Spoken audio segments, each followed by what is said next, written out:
Welcome aspirants. इस video में polity के मोस्ट इम्पॉर्टेंट क्वेश्चंस करेंगे जो कि प्रीलिम्स में आ सकते हैं। इसमें पहला क्वेश्चन बोल रहा है, राज्य मानव अधिकार आयोग के संबंध में निम्नलिखित कथनों पर विचार कीजिए।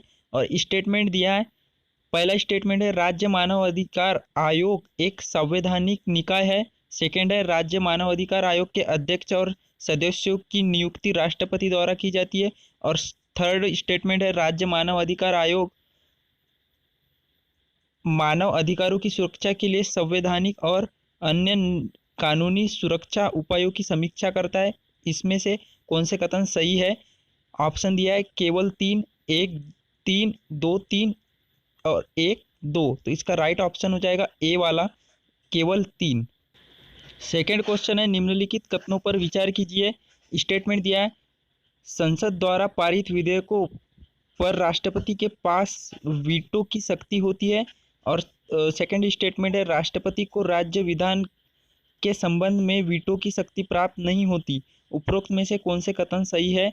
ऑप्शन दिया है केवल एक, केवल दो, एक और दो दोनों, ना तो एक ना ही दो। तो इसका राइट वाला ऑप्शन हो जाएगा केवल एक स्टेटमेंट सही है, ए वाला। थर्ड क्वेश्चन है, निम्नलिखित में से कौन सी भारतीय संविधान की संघीय विशेषता नहीं है?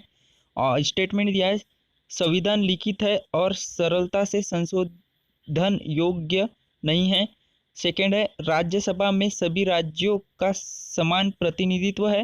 थर्ड है, राज्य सरकारें केंद्र से शक्ति प्राप्त करती है। सही कूट चुनिए। और ऑप्शन दिया है एक, दो, दो, तीन, एक, तीन, एक, दो, तीन। तो इसका राइट वाला ऑप्शन हो जाएगा दो और तीन। जो स्टेटमेंट है वो राइट है, बी वाला ऑप्शन राइट हो जाएगा।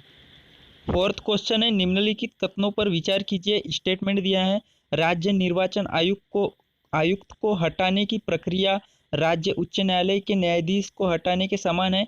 और सेकेंड स्टेटमेंट है, राज्य विधानसभा के विघटन के बाद भी राज्यपाल को सलाह देने के लिए एक मंत्रिपरिषद हमेशा मौजूद होनी चाहिए। और थर्ड स्टेटमेंट है, कैबिनेट की लिखित सिफारिश पर ही अनुच्छेद 356 लागू किया जा सकता है। उपरोक्त में से कौन से कथन सही है? ऑप्शन है केवल दो, केवल तीन, एक, दो, एक, तीन। तो इसका राइट ऑप्शन हो जाएगा सी वाला, एक, दो। पांचवा क्वेश्चन है, 73वें संविधान संशोधन अधिनियम के अनिवार्य प्रावधान निम्नलिखित में से कौन से हैं? और स्टेटमेंट दिया है, तीनों स्तरों पर पंचायतों में महिलाओं के लिए 1/3 सीटों का आरक्षण। सेकेंड है, पंचायतों को स्वशासन की संस्थाओं के रूप में कार्य करने में सक्षम बनाने के लिए शक्तियाँ और अधिकार प्रदान करना। थर्ड है, पंचायतों को कर, शुल्क, टोल, फीस लगाने और वसूल करने के लिए वित्तीय शक्तियाँ प्रदान करना। फोर्थ स्टेटमेंट है, सभी स्तरों पर पंचायतों के लिए 5 वर्ष का कार्यकाल निर्धारित करना और किसी भी पंचायत के विघटन की स्थिति में 6 महीने के भीतर नए सिरे से चुनाव करना। सही कूट चुनिए।